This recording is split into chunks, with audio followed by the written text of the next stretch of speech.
홍준표 경남지사 내가 3등이다 라고 외쳤고요. 자, 서문시장 쟁탈전도 벌어졌다고 합니다. 이현수 기자, 어떤 내용입니까? 네, 입만 열면 논란이 되는 분이죠. 또 하지만 반대로 생각하면 다른 정치권 이슈들을 삼킬 정도로 많은 화제를 몰고 다니는 분인데요. 저격수 홍준표 경남지사가 또 한 번 폭탄급 발언을 했습니다. 먼저 들어보겠습니다.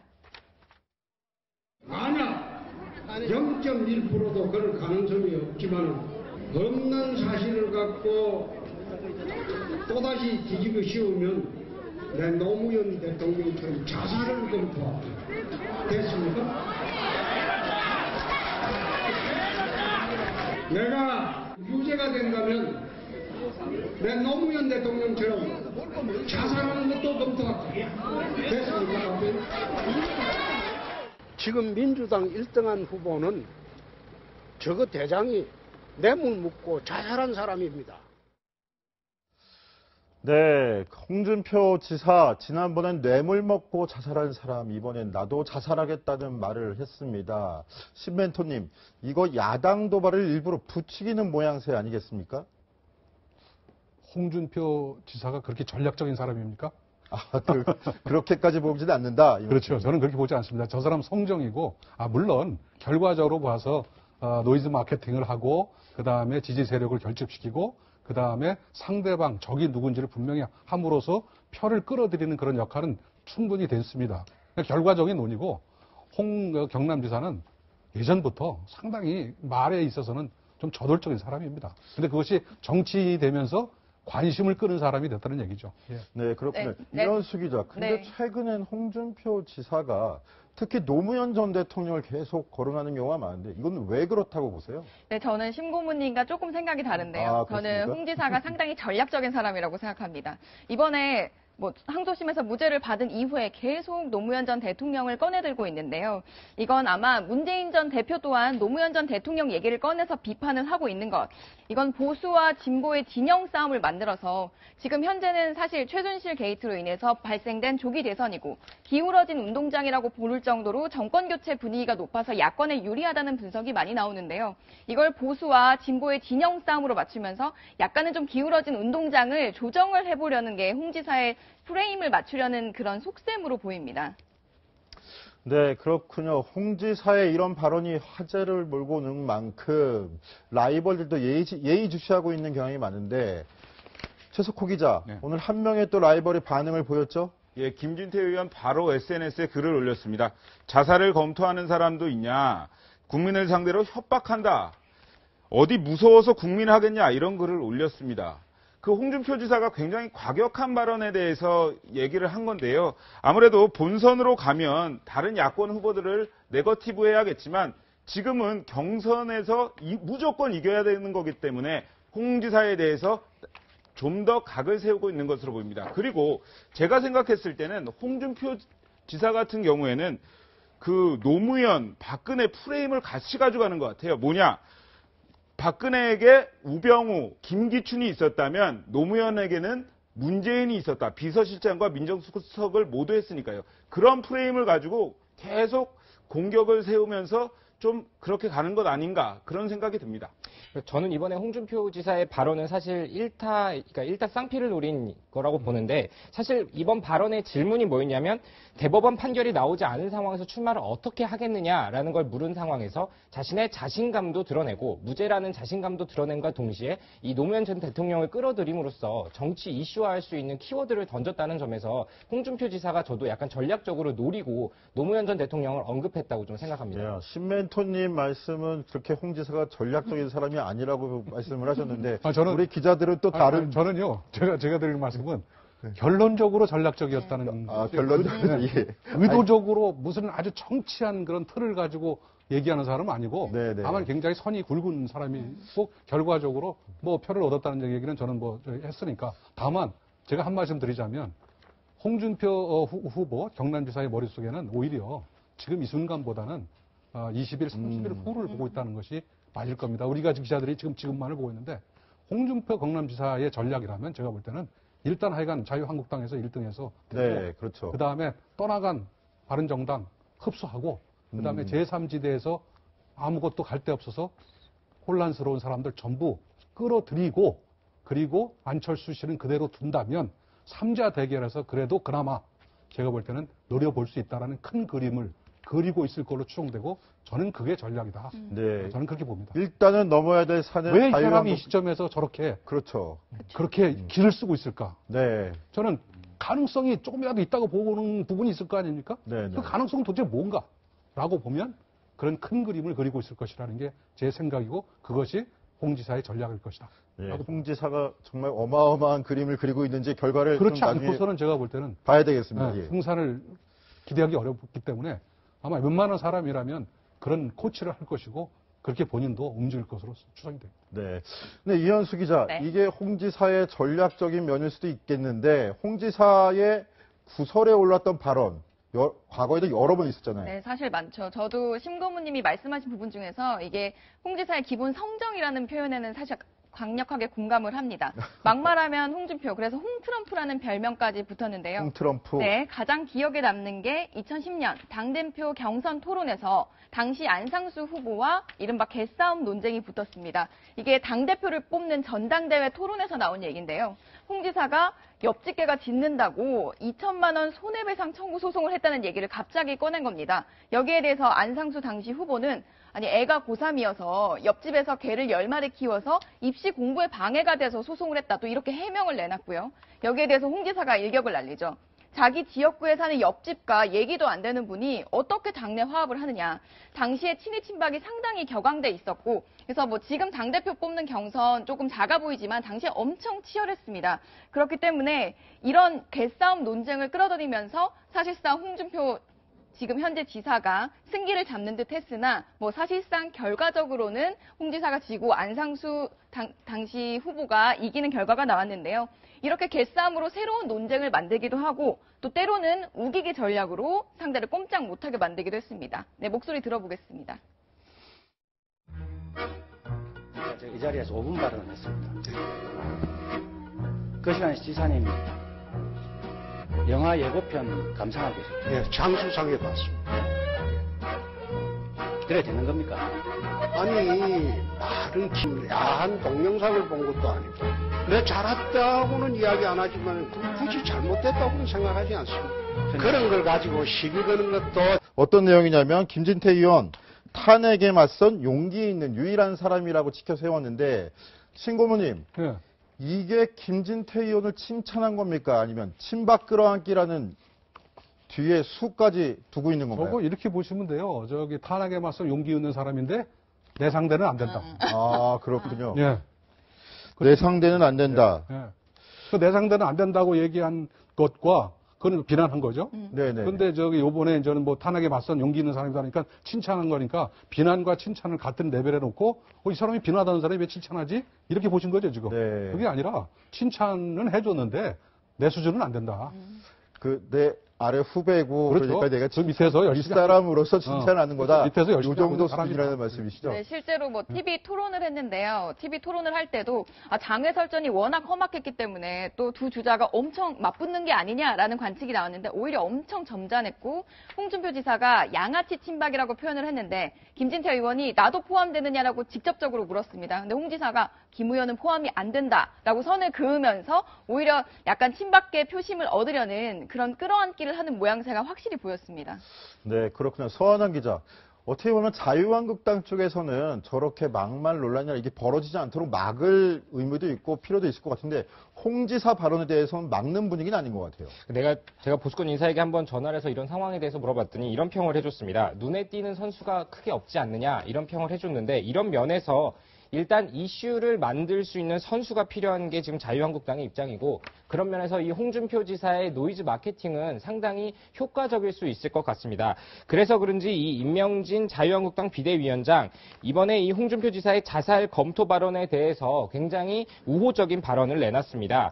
그래서 홍준표가 아닌가 한두 번 그런 것도 아니고 그러면서 이 홍준표 지사에 대해 어떤 스타일에 대해서 인정을 하고 또 역시 정치 스타일이 그러니까 나름대로 전략이 있는 것 같다. 라고 하면서 높게 평가를 하기까지 했습니다. 네, 그렇군요.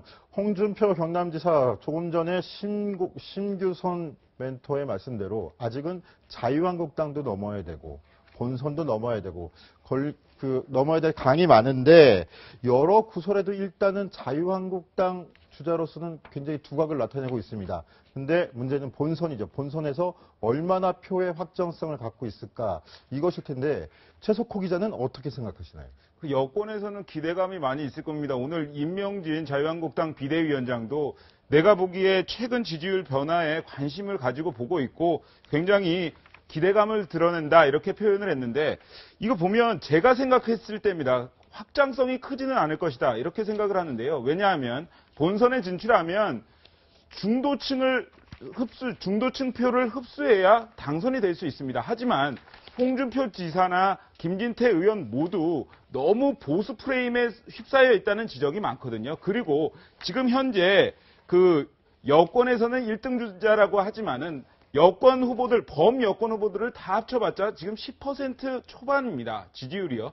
하기 때문에 중도 보수층 흡수가 중요한데 그것을 어떻게 할 수 있느냐, 그런 묘수가 있느냐, 그것이 홍준표 지사에게도 굉장히 아이러니한 부분일 겁니다.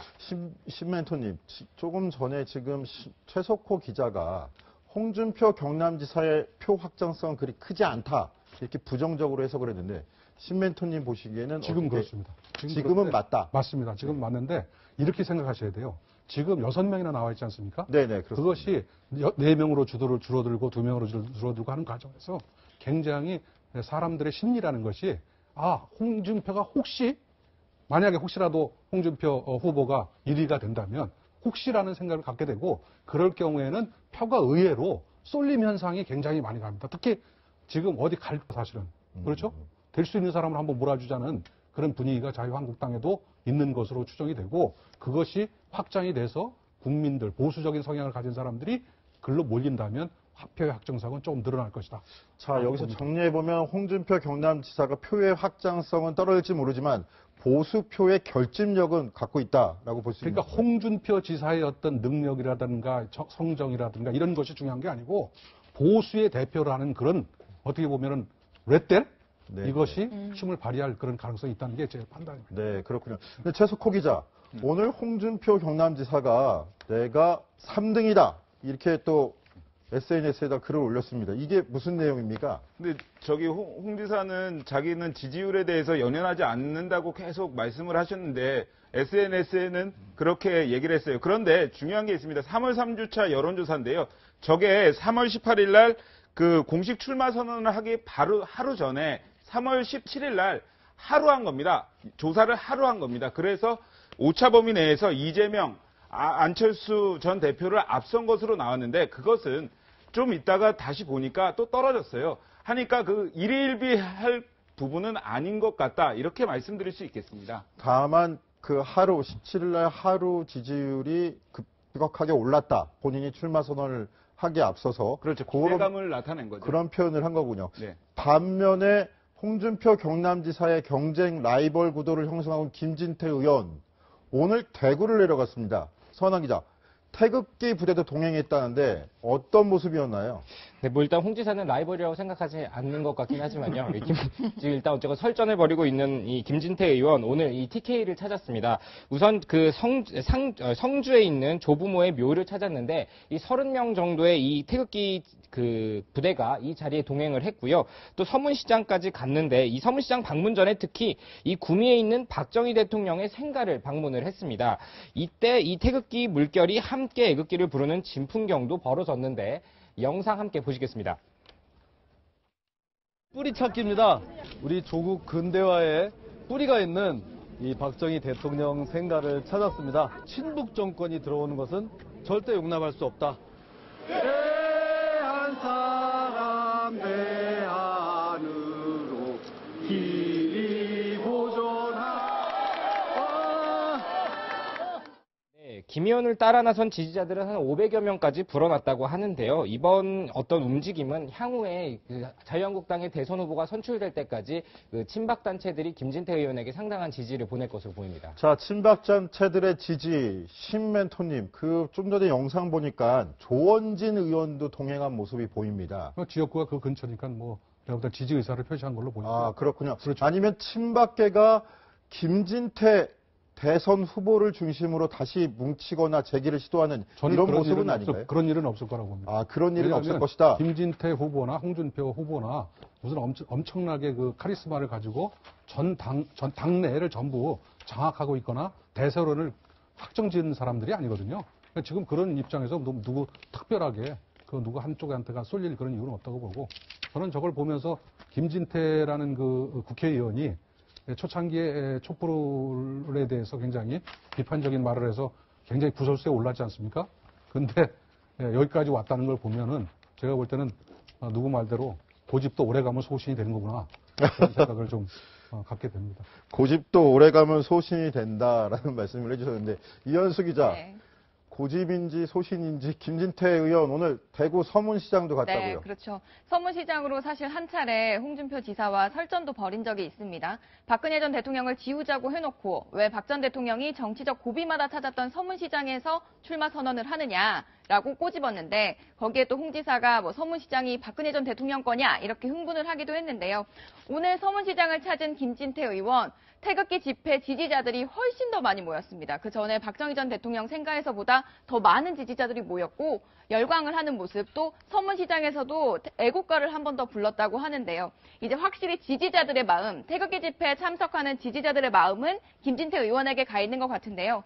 저도 심규성 고문님 뜻과 같습니다. 친박계 의원들이 실제로 김진태 의원을 지지하고 옹립할까, 저는 그렇게 보진 않고요. 이제 그런 부분들은 사실 박근혜 전 대통령의 행보와도 관련이 돼 있기 때문에 이번엔 오히려 숨고르기를 하고 내년에 지방선거에서 오히려 재기를 하지 않을까, 이런 관측이 더 설득력 있게 들리고 있습니다. 예, 어찌됐건 간에 대구 서문시장 이래저래 관심을 받는 건 맞는 것 같습니다. 자, 이번엔 다른 이야기로 전환해 보겠습니다. 이 얘기도 오늘 핫한 이슈 중 하나인데, 홍석현 중앙일보 회장이 전격 사퇴를 선언했는데 이를 두고 말이 많습니다. 대선 출마설, 킹메이커설까지 나오고 있는데 어떤 역할을 하리라 보십니까? 서한환 기자는. 네, 사실 이 얘기가 나온 것은 한 10개월 전쯤 되는 것 같습니다. 그때부터 사실 소위 말하는 그 찌라시라는 곳에서 이 홍석현 전 회장, 이제 전 회장이 됐죠. 홍석현 전 회장이 이 대선 출마에 관심이 있다, 혹은 어떤 역할을 하기 위해서 킹메이커를 자처하기 위해서 할 것이다 라는 얘기와 함께 이 리셋코리아라는 단체에 대한 분석까지 사실 나왔었습니다. 하지만 이 홍석현 회장, 지난달 9일까지만 해도 이 SNS상에 떠도는 헛소문이라는 취지의 말을 했었는데 한번 직접 들어보시겠습니다. 그리고 헛걸음을 하셔서 정말 미안합니다. 이 약속이 사실은 한 서너 달 전에 제가 원불교 교도입니다. 그래서 이 강연 약속이 잡혀 있었던 건데, 저도 오늘 아침에 기차 타고 내려오다가 그 소식을 듣고 깜짝 놀랐어요. 혹시 누가 발설을 한 줄 아시면은 좀 저한테도 알려주십시오. 홍석현 중앙일보 회장, 저 때까지만 해도 대선 출마설 등에 대해서 강하게 부인했습니다. 물론 지금도 대선과 관련한 행보에 대해서는 얘기를 하고 있지 않은데, 신규선 멘토께서 보시기에는 앞으로 어떤 행보를 보일 것으로 보십니까? 지금 본인이 뭐 특별한 얘기를 하지 않아가지고 오히려 더 안개를 피우는 그런 것들이 있는데, 이렇게 보시면 됩니다. 대한민국에서 말입니다. 대한민국에서 국회의원만 돼도 저 먼 꿈속에 대통령을 꿈을 꿉니다. 네. 그 다음에 그것이 굉장히 가까이 오는 게 도지사들입니다. 지금 한번 보십시오. 도지사 출신들이 한 번쯤은 전부 다 대통령을 꿈꿨던 사람들입니다. 홍석현 씨는 더더욱 제가 볼 때는 명백하게 그런 꿈을 갖고, 아시다시피 노무현 정권 시절에 여기 나오기도 합니다만은 유엔 사무총장을 네, 꿈을 꾸고 주미 대사를 허락한 그런 경험이 있는 사람이기 때문에 굉장히 정치 지향적이고, 그다음에 권력에 대해서 지향적인 사람이라고 합니다. 제가 볼 때 이 시점에서 그만둔 거는 명백하게 심적으로 무슨 변화가 오는 것은 틀림없는데, 그것이 과연 대통령 선거에 출마하느냐 여부는 제가 볼 때 본인이 뭐라고 얘기 안 하니까 단정할 수는 없습니다만, 최소한도 그런 고민을 해온 건 사실 아니겠느냐는 말은 가능하고, 동시에 저는 그런 꿈이 있다면 그냥 멈춰주셨으면 좋겠다는 게 제 생각입니다.